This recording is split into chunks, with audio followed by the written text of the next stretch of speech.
우리 옆에 있는 분들하고 인사하겠습니다. 조금 이르지만 이렇게 인사하시죠. 메리 크리스마스. 메리 크리스마스.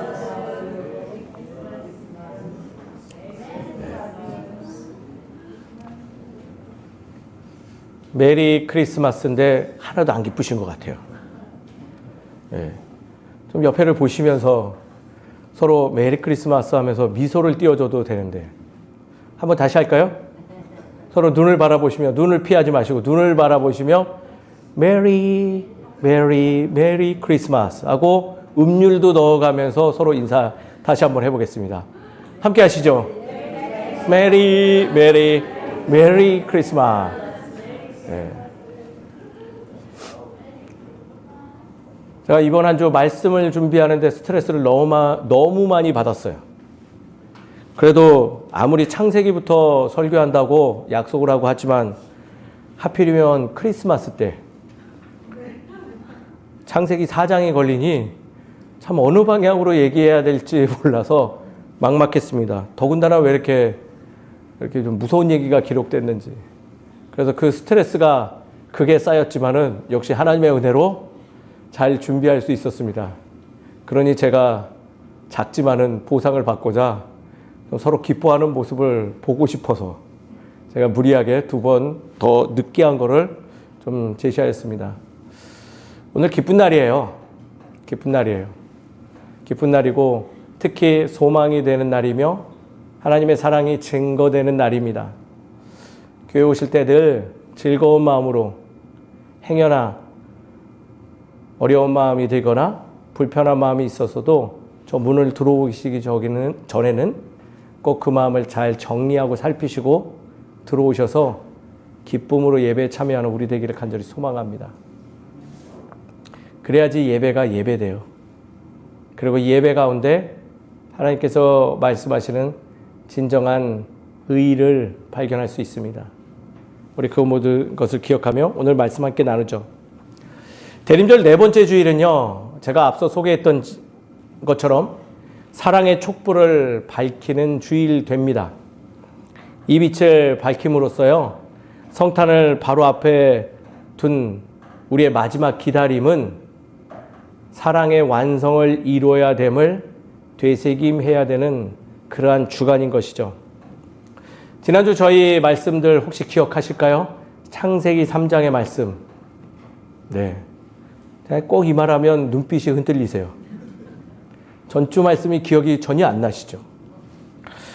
죄 가운데서도 인간을 찾아오시고 벌하기보다는 먼저 약속해 주시며 더군다나 죄로 인해서 우리가 감당해야 될 수치들을 하나님께서 덮어주시는 그 사랑의 마음을 엿보았죠.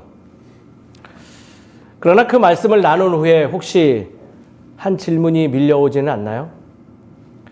그 사랑을 거절했던 인간들은 어떻게 살아갔을까라는 질문입니다.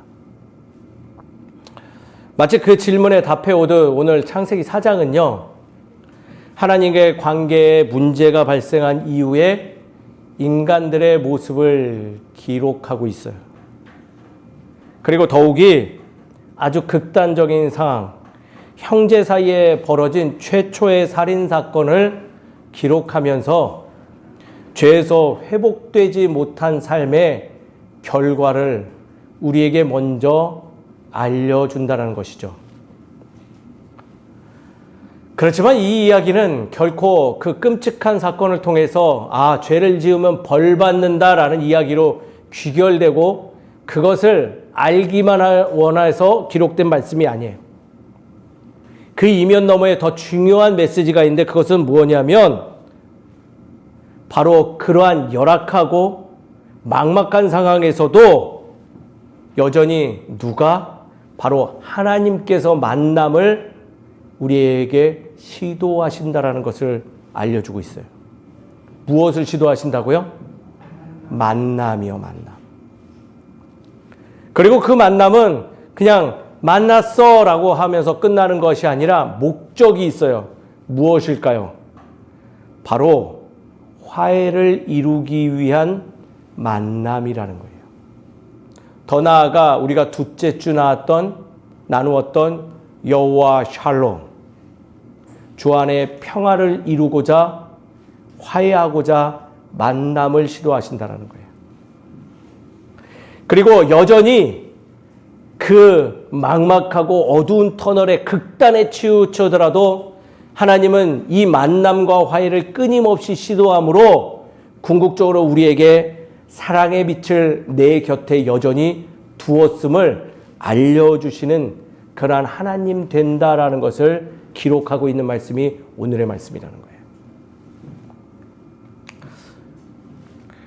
대림절 네 번째 주일, 우리가 창세기 4장을 통해서 기억해야 될 것은 왜 예수님께서 하나님과 같이 만남과 화해, 즉 사랑의 빛으로 오셨는지를 오늘의 말씀을 통해서 깊이 깨달으는 우리 모두가 되기를 주의 이름으로 축원드립니다. 오늘의 목적은 그것을 가지고 기록된 이야기예요. 왜 그런지 한번 말씀을 살펴보시죠. 오늘 말씀 우리가 너무나 잘 아는 얘기죠. 뭐 어떤 얘기예요? 가인과 아벨의 제사에 대한 이야기예요. 그리고 그 제사로 인해서 어떤 일이 벌어지죠? 형제 간에 피를 보는 사건으로 이어지죠. 그리하여 가인은 죄인의 낙인을 새긴 채 이제는 그 삶의 여정을 떠날 수밖에 없는 삶을 소유하게 됐어요. 가인과 아벨 각각 무엇을 드렸다고요? 제사 드렸습니다. 외형적으로 보면 둘 모두 하나님께 나옴을 우리는 발견할 수 있어요. 그렇잖아요. 아마도 이들 두 형제는 부모의 가르침으로 하나님과의 관계를 회복하는 것이 얼마나 중요한지를 성장하면서 충실히 배웠기 때문에 그것을 이루고자 제사에 임하고자 몸부림했던 것 같아요. 하지만 놀랍게도요, 결과물이 달랐죠. 어떻게 됐어요? 아벨의 제사는 받으시고 가인의 제사는 받지 않아서 문제가 발생했다라고 기록하고 있죠. 이 장면은 종종 어떤 제사가 옳았는지라는 질문으로 소비되는 경우가 많아요. 어떤 사람은 우스갯소리로 이 본문의 내용을 가지고 이런 얘기도 하더라고요. 하나님이 채소를 별로 안 좋아하셨나? 그런 걸로 소비되는 그런 내용이 아니죠. 가인과 아벨, 이 둘의 제사는 어떠한지는 몰라도 왜 가인의 제사를 받지 않았는지에 대한 힌트가 오늘 본문 말씀에 그대로 녹아져 있어요. 바로 7절의 말씀이죠. 내가 선을 행하면 어찌 낯을 들지 못하겠느냐? 선을 행하지 아니하면 죄가 문에 엎드려 있느니라. 우리는 세세한 이야기를 잘 알지는 못하겠지만은 이 문구를 보아서 하나님이 원하시는 것은 제사의 형식보다는, 제사의 횟수보다는 더 중요한 것, 제사를 드리는 자의 마음에 집중하고 있음을 잘 발견할 수 있는 것이죠. 사람 속은 잘 몰라요. 나도 나 자신을 잘 모르는데 다른 이가 어떻게 알까요? 그러나 한 분은 아세요. 누구일까요? 바로 하나님이신 거예요. 아무래도 가인의 평소 행동은 우리가 잘 알고 있었던 어떠한 모습이 있음을 우리는 추정할 수 있죠. 무엇일까요? 이중적인 신앙의 삶의 행태라는 거죠. 제사는 드리지만 일상의 삶이 그 제사에 합당하지 못한 삶으로 더 넘쳐나지 않았나라는 것이에요.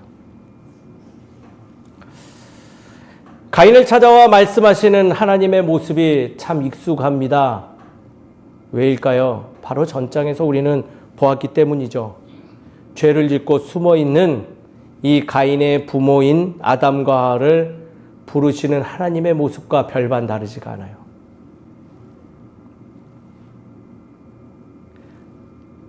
그러나 아쉽게도 부모가 분명히 왜 하나님이 찾아와 자신들을 불렀는지를 이 두 아들에게 분명히 알렸을 텐데, 오늘 말씀을 찬찬히 읽어보면요, 아쉽게도 가인은 하나님의 만남을 거절하고 있는 모습이 기록되어 있죠. 가인아, 너의 동생이 어디 있느냐? 그럴 때 솔직히 답하고 죄를 자복해야 됐음에도 불구하고 그의 입술에서 나온 말들은 참으로 무례하고 참으로 건방지기 부족함이 없는 모습만 보이고 있다는 거예요. 정면으로 하나님의 만남을 거절함으로 인해서 그는 죄인 될 수밖에 없었다. 무엇에서부터? 자녀가 먼저임에도 불구하고 자녀에서 스스로 죄인 되는 일로 변해버렸다는 거예요. 그 결과물은요, 끔찍한 폭력의 역사를 낳게 돼요. 저는 오늘 말씀을 준비하는데 이런 생각을 해봤어요. 만약 가인이 그때 만남을 요청하시는 하나님의 음성에 응했다면 결과가 좀 달라지지 않았을까라는 생각을 해봐요. 본문에서 가장 중요한 내용이 아닐까 생각해 보았어요. 하나님은 가인을 버리지 않았죠. 만나고자 지금 애쓰세요. 하나님은 분노한 가인을 피하지도 않으셨어요. 왜냐하면 포기하지 않으시고 그에게 무너졌던 관계를 회복하고자 지금 부르시기 때문이라는 거죠. 하나님은 이 모습만 보더라도 참 우리와 다른 격이 다른 사랑의 모습을 보여줘요. 우리는 마음에 들지 않고 나에게 흡족한 일을 버리지 않는 이들에게 분노하고 화를 내며 그들과 화해하지 않고 싶어하는 그러한 마음들을 소유했지만은 하나님은 여전히 가인을 사랑하사 그와 대화를 시도한다는 거예요. 하나님은 늘 죄의 전후에 인간을 만나려고 노력하시는 분이고, 그래서 우리는 그 하나님을 사랑의 하나님입니다 라고 고백할 수 있는 거죠. 죄가 행동하기 전에, 미움이 폭력으로 변하기 전에, 또 분노가 더 큰 파괴를 생성하기 전에, 그리고 생성한 후에도 사랑의 마음으로 우리에게 만남과 화해를 시도하시는 분이 하나님이라는 거예요.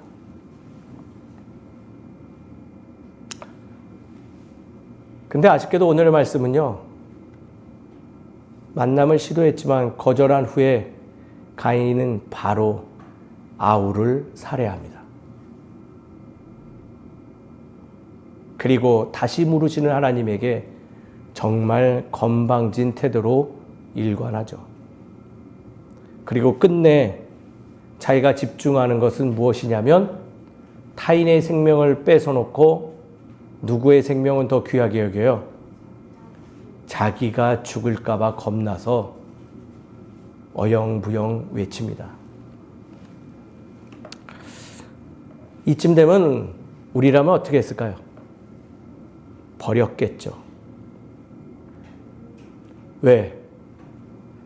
분명히 막고자 애썼음에도 불구하고 거절했고, 그것을 자행한 후에도 또 만나주시지만 여전히 자신밖에 모르는 그 모습이 참 우리는 괘씸해서라도 버릴 거예요. 그러나 말씀 오늘 끝까지 읽어보니 어떠한가요?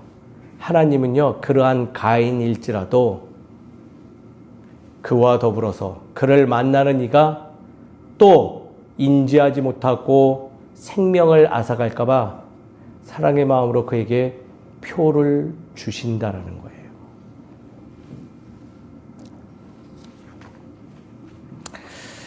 가인이 아벨을 죽인 후 하나님은 다시 질문합니다. 내 아우 아벨이 어디 있느냐? 이 질문은요, 단순한 사실 확인 아니에요. 이미 다 알고 계시는 거예요. 하나님의 정의로운 표현의 마음이죠. 하나님은 누구의 편에 서시고 누구의 마음을 더 받으신다? 바로 간악하고 음욕하고 자신밖에 모르는 이가 아니라 비록 연약하고 많은 것들을 누리지 못하지만은 누군가의 손에 의해서 생명을 뺏길지라도 죄 사람으로 살고자 몸부림치는 이의 하나님이라는 것을 드러내시는 질문이에요. 그리고 더불어서 가인에게도 다시금 그 길을 돌이켜서 주의 자리로 돌아오라는 그 마음을 담은 질문이죠. 내 아우가 어디 있느냐? 너의 죄를 자복하고 나에게 돌아오라. 나는 불의의 하나님이고 나는 정의의 하나님이며 내 아우까지도 하물며 너까지도 사랑하는 나다라는 것을 드러내고자 부르시는 말씀이에요. 그러나 여전히 가인은 그 하나님에 대해서 1도 모르죠. 그의 말에 대해서 귀 기울이거나 그 의도에 대해서 알고자 힘쓰지 않아요. 마치 우리와 비슷한 것 같아요. 그는 대답하기를 내가 내 아우를 지키는 자니까? 라는 짧은 대답만 남길 뿐이에요. 이 대답 안에는요, 우리들의 부끄러운 모습이 고스란히 담겨 있어요. 어떤 모습일까요? 사랑의 마음으로 다가오신 하나님을 향한 하나님 아버지의 마음을 거부하는 태도죠. 신앙인의 책임을 외면하는 태도예요.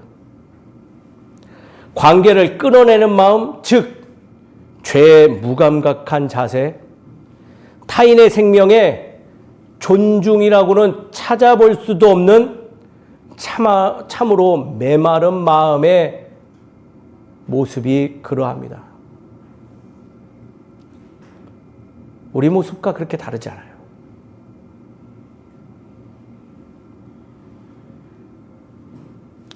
이 부분이 오늘 말씀의 가장 중요한 부분인 것이에요. 하나님은 다시 한번 강조해서 말씀드리지만 사랑이십니다. 우리는 그분의 자녀요, 그의 형상으로 창조된 자로서 마땅히 우리 안에 사랑이 있음에도 불구하고 누구의 선택으로? 바로 나의 선택으로 그 사랑을 외면하고 있다는 거예요. 그래서 말씀은 분명하게 하나님의 아버지의 마음을 다시금 말씀을 통해서 우리에게 이야기하고 있어요. 사랑의 하나님은 바로 연약한 자, 외면당한 자, 그러한 삶 속에서 탄식하는 자들을 돌보시는 분이다. 즉 바로 사랑의 본이 되시는 하나님입니다. 그리고 우리는 이것을 깨달은 순간 한 분의 모습이 더 연상되기 시작합니다. 누구일까요? 바로 2000년 전에 오신 사랑의 본으로 오신 예수님이라는 거예요. 변하지 않으셨어요. 그래서 그런지 히브리서 12장 24절에는요. 아벨의 피보다 더 나은 것을 말하는 뿌린 피라는 표현을 쓰며 그 예수님은 태초부터 지금까지 동일한 하나님이셨음을 증거하고 있는 거예요. 아벨의 피는 억울함을 외쳤고 예수님의 피는 용서와 화해를 선포하십니다.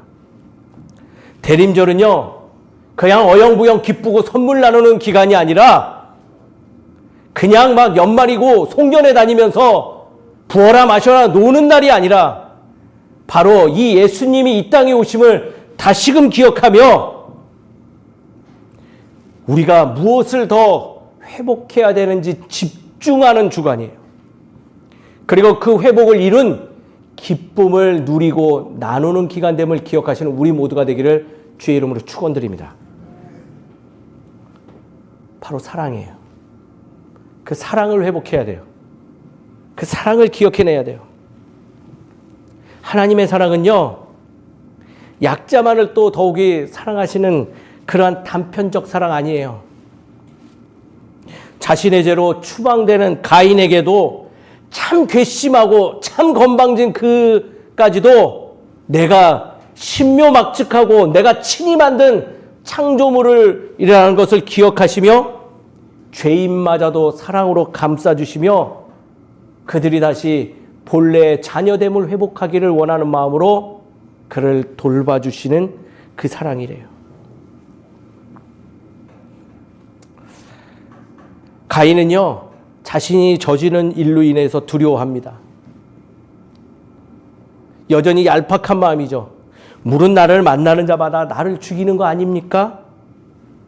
왜 이 말이 나올까요? 자기도 동생의 생명을 아주 미약하게 생각하니 타인도 나를 그렇게 생각한다라고 단정지었기 때문이에요. 그래요.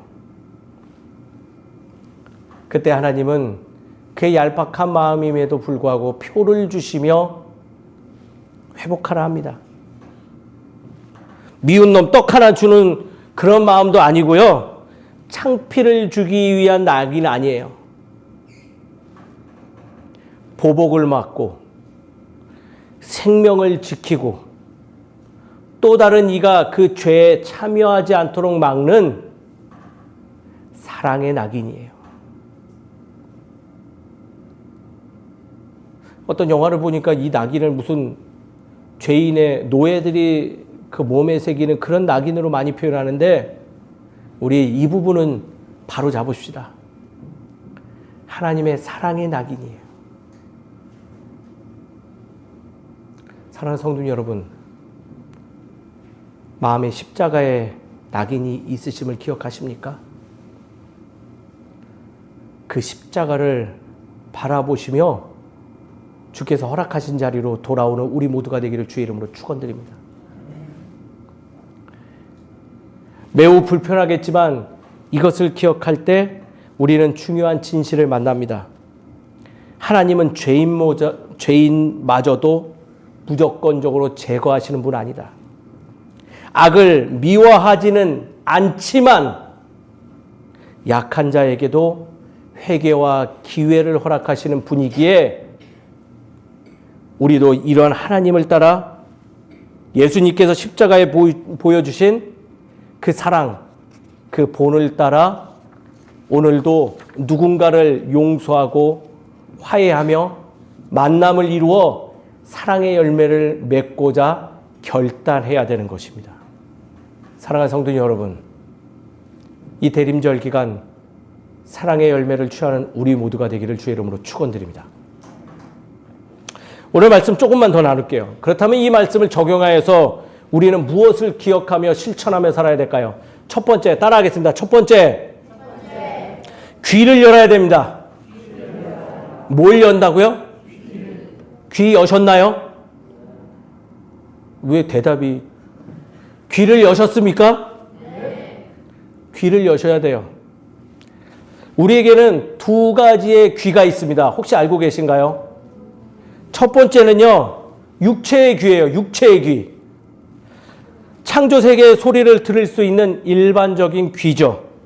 일반적이지만 놀랍게도 이 귀로 타인의 마음도 엿볼 수 있는 기능이 있음을 기억하십시오. 쉽게 말할까요? 저 사람의 말을 듣고 곰곰이 생각해 보면 그 안에 어떠한 마음이 있어요. 그 정도는 알 수 있어요. 근데 더 중요한 귀가 하나 있어요. 또 하나의 귀입니다. 바로 이 귀를 따라합니다. 영의 귀. 영의 귀예요. 하나님이 허락하신 우리 안에 또 다른 귀죠. 이것은 하나님의 자녀됨의 증표이며 이 귀를 통해서 무엇을 들을 수 있냐? 하나님의 세밀한 음성을 들을 수 있는 귀예요. 여기까지 말하면 뭐가 또 기억나요? 뭐 갑자기 기도원에서 기도하면 막 바람이 불면서 여기서 아들아 아들아 불리는 그런 음성 기억하나요? 아니에요. 우리의 일상 속에서 마음에서부터 일어나는 말씀을 근거한 선한 가르침의 음성들이 들려온다는 거예요. 하나님은요, 늘 일상에서 우리들의 삶을 살피면서 세밀하게 불러주세요. 그때 이 귀로 우리는 바른 길을 선택해 나갈 수 있는 능력을 소유하게 되는 것이죠. 아마도 오늘 교회에 오게 된 지금 이 자리에 앉아 있는 것도 그 세밀한 음성이 들려서 그런지도 모릅니다. 아침에 눈을 떴을 때 어떠세요? 솔직하시죠, 우리? 막 교회 오고 싶어서 막 들뜨시는 마음이 막 일어났어요? 네. 제가 장담하는데요. 오늘 갈까 말까. 오늘 조금만 더 쉬었으면 좋겠는데. 그런 마음이 더 많이 일어납니다. 왜일까? 왜 제가 잘할까요? 저도 똑같아요. 오늘이 월요일이었으면 좋겠어. 막 그런 마음이 일어나죠. 그럴 때 제 마음 안에서 아니다. 주님께서 허락하신 이 기쁜 자리를 기억하게 하는 그 정체 모를 음성, 그게 바로 하나님의 세밀한 음성이라는 거예요. 우리 서로를 위해서 박수 한번 쳐드리죠.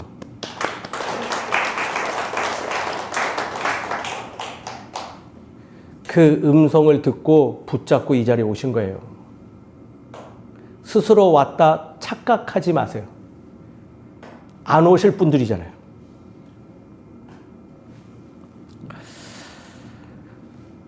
바로 이 음성 듣는 귀를 열으셔야 됩니다. 근데 그렇게 하면 영의 귀만 찾으려고 하시더라고요. 귀를 열어야 된다는 것은 중요한 부분 한 가지가 더 있습니다. 바로 우리는 이 두 귀를 막는 데 익숙하다라는 거예요. 영의 귀만 막는 데 익숙한 게 아니라 어떤 귀도요? 우리의 육체의 귀도 닫는 데 익숙하다는 거예요. 더 쉽게 말하면 하나님의 음성까지 갈 필요도 없어요. 일반적인 귀도 닫아버리세요. 제가 목사로 살아가니 일반 성도님들보다 더 많이 하는 게 있습니다. 뭔지 아세요, 혹시? 어려움에 처한 이들과 만나고 그들의 이야기를 듣고 상담하는 일들이 참 많아요. 바로 성도님들을 상담하고 이야기하는 그 일은요, 때로는 어마어마한 에너지를 소비할 때가 많이 있습니다. 그 에너지를 소비하는 이유는 바로 귀를 막는 행위 때문에 벌어지는 경우가 거의 90%예요. 제가 세 가지 특징을 하나 발견했어요. 무엇이냐면 귀를 막고 있는 사람의 습성, 공통적인 세 가지예요. 혹시 이 유형에 들어가시는 분들은 회개하시기 바랍니다. 첫 번째, 1유형. 무엇을 이야기해 드리면요, 그냥 다 웃음으로 대체하시는 분이 있어요. 그냥 웃어요. 어려운 얘기, 때로는 목회자로서 정말 진실된 얘기를 이야기해야 되는데 농담으로 받아들이고요, 실실 웃으면서 그것을 회피하는 분이 있죠. 웃는다고 다 좋은 거 아니에요. 두 번째 유형은요, 이런 분이에요. 자신이 정해놓은 답이 나오면 진지한 얼굴을 가지고 그 얘기를 막 해요. 듣지 않는 거예요. 세 번째 유형은요, 그거에 대해서 당신의 주장이 지금 옳은 것은 아닙니다라고 말을 하면 갑자기 태도를 돌변해서 세상에서 제일 자신이 약한 것 같은 모습을 띄우며 앉아 있어요.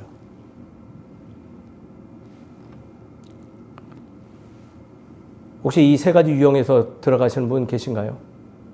그러면요, 지금 타인의 말을 듣지 않는 거예요. 첫 번째 유형은요, 전형적으로 무례한 자세입니다. 지금 이야기하는 화자에 대한 존중성은 1도 없는 거예요. 다 농담 따먹기로 여기는 거죠. 안 들어요. 무례한 모습이에요. 고쳐야 될 부분이죠. 두 번째, 자신의 이야기에, 자기가 내려놓은 답에 진지함으로 인하는 사람, 이 사람들은요, 권위적인 자들이에요. 자신만 옳아요. 자신이 생각해 놓은 답만이 세상의 진실이라고 스스로 여기고 있는 자죠. 이것도 착각이에요. 세 번째, 되레 그 이야기에 대해서 논리적으로 반박을 하면 세상 약한 모습으로 가는 모습, 음흉한 자세예요. 자신을 세상에서 가장 불쌍한 존재로 포장해서 당신의 이야기를 들을 필요 없습니다라는 아주 음흉한 거절인 거예요. 우리 일상의 비일비재한 모습이며 사랑의 관계를 회복하지 않으려고 하는 가인과 같은 모습인 것이죠. 이들의 결말 어떻게 되는 줄 아세요? 가인하고 똑같습니다. 늘 손해보는 일 반복되어지고요. 늘 자기가 주장하던 일 때문에 결국 넘어져서 후회하고 사세요.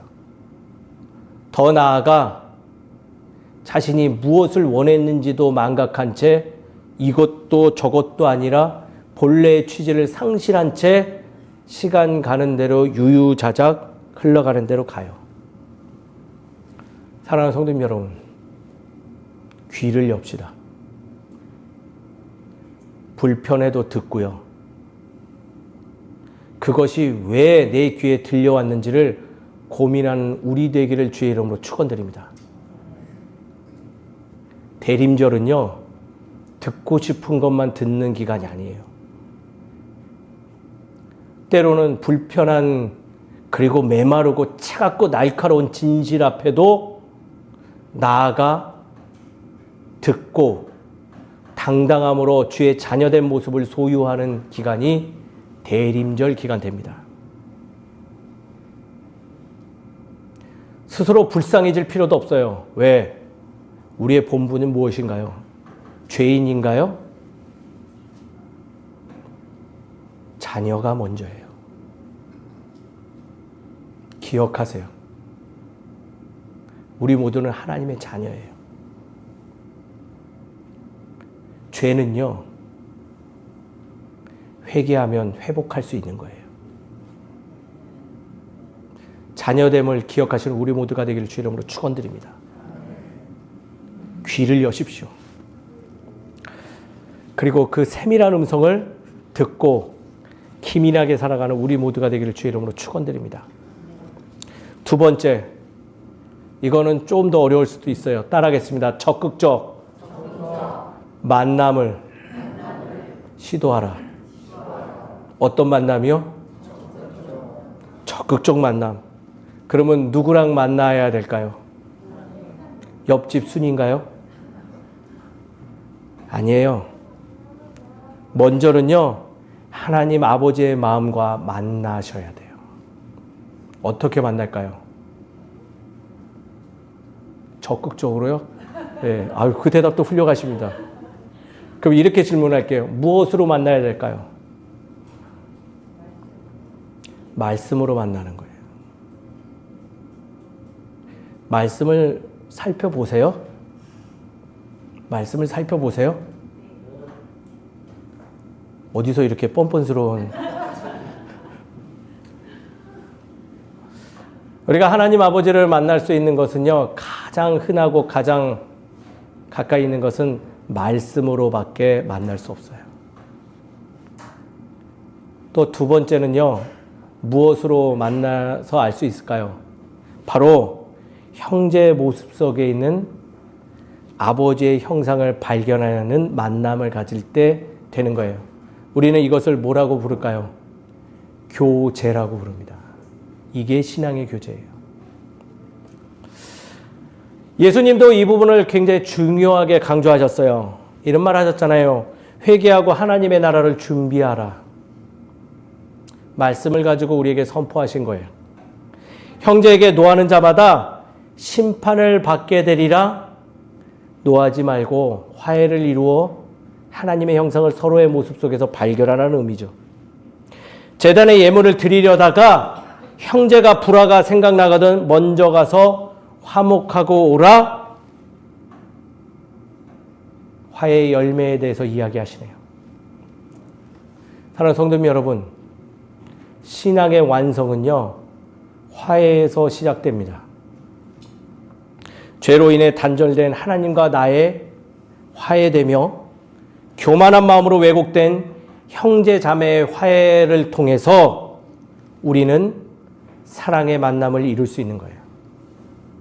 그래서 적극적 만남이라는 것은 쉽게 정리하면 이릅니다. 예배를 통해 하나님 아버지의 마음이 기록된 말씀을 자주 만나라는 의미 되는 거예요. 말씀을 좀 상고하십시오. 말씀을 찾아보세요. 또 신앙의 공동체 약속에 참여하여 형제와의 화해를 이루는 것, 그것을 적극적 만남이라는 거예요.